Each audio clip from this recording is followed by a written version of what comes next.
So I know it may be difficult, but can you start off by telling me just a little bit about what happened to your knowledge? I know that they were going to a party, a birthday party for a friend.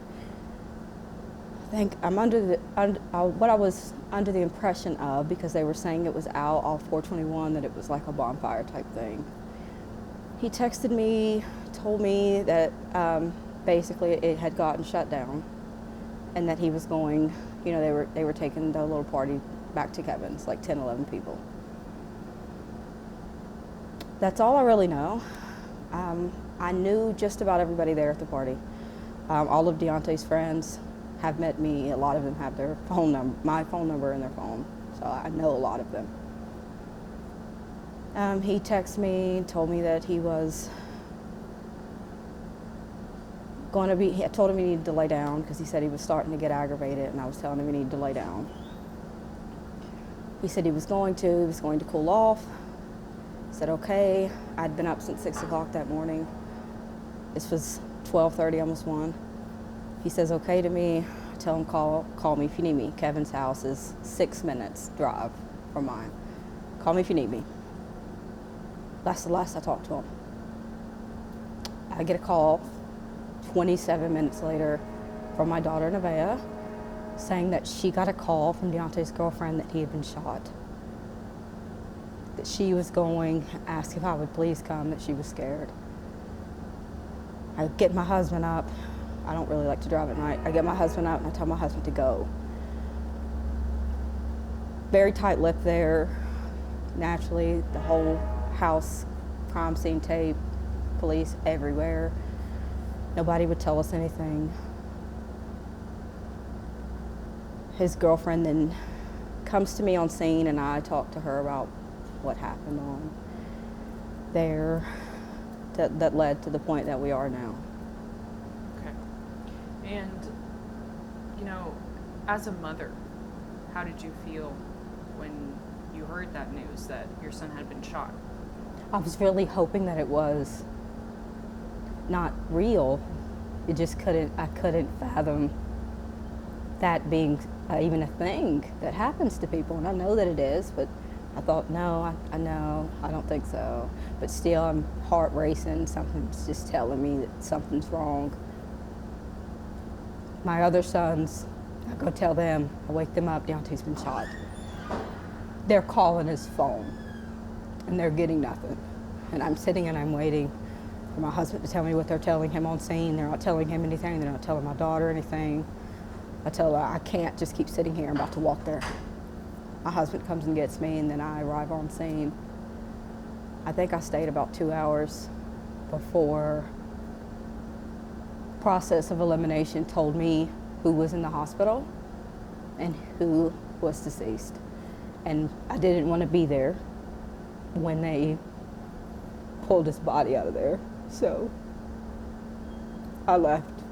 Detectives said they'd be in contact with me to give me a positive confirmation, but I knew, because I'm friends with Kevin's mom, and Kevin called me mom, so we all know each other. They've been best friends forever.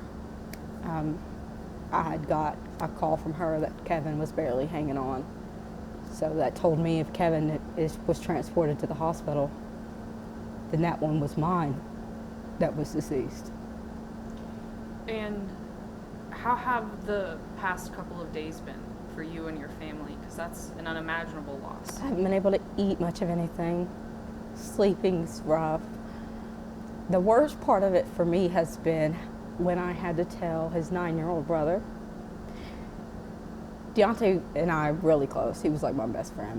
But that goes without saying, all of my kids. I have that extra hovering relationship with all of them. So good or bad, I always knew what they were doing because they would tell on themselves, always. Him and Phoenix, which is my 9-year-old son, had made a pact that if he was doing good in school, and it's like red marks and green marks and yellow marks, if he could bring home green marks at least 4 days out of the school week, that he would take him to the movies. They were supposed to go see Zootopia 2 this weekend. Phoenix spent the night with him almost every weekend.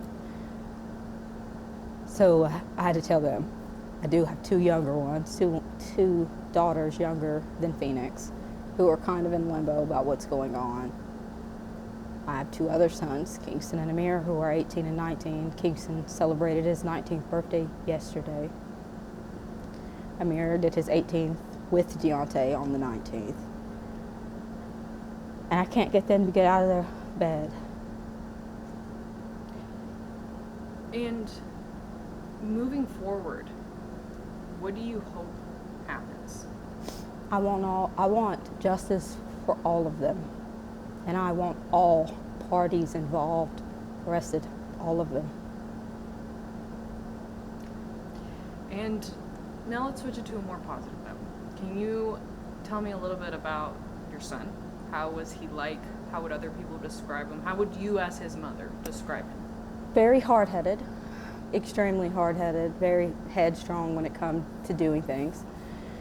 He liked to work on cars, loved his motorcycle, was in the process of getting another one. Wanted to be a diesel mechanic. He did graduate Virginia High with honors. Loved to go fishing, loved the water, used to call himself Water Master because he thought he was like a professional fisherman. Just really silly, very bubbly. I haven't been able to go anywhere outside my house these past 3 days without somebody telling me how much they loved him.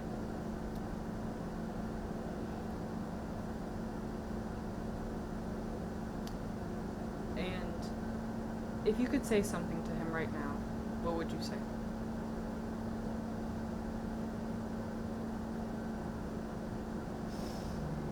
I would just want him to know how much I loved him and how much nothing will ever be the same without him.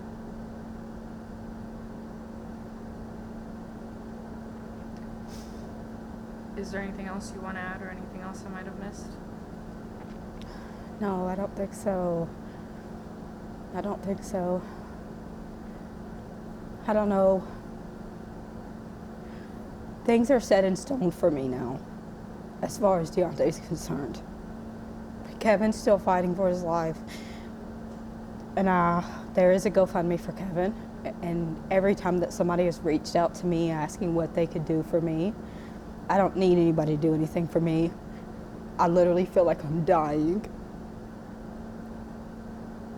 But Kevin's still here.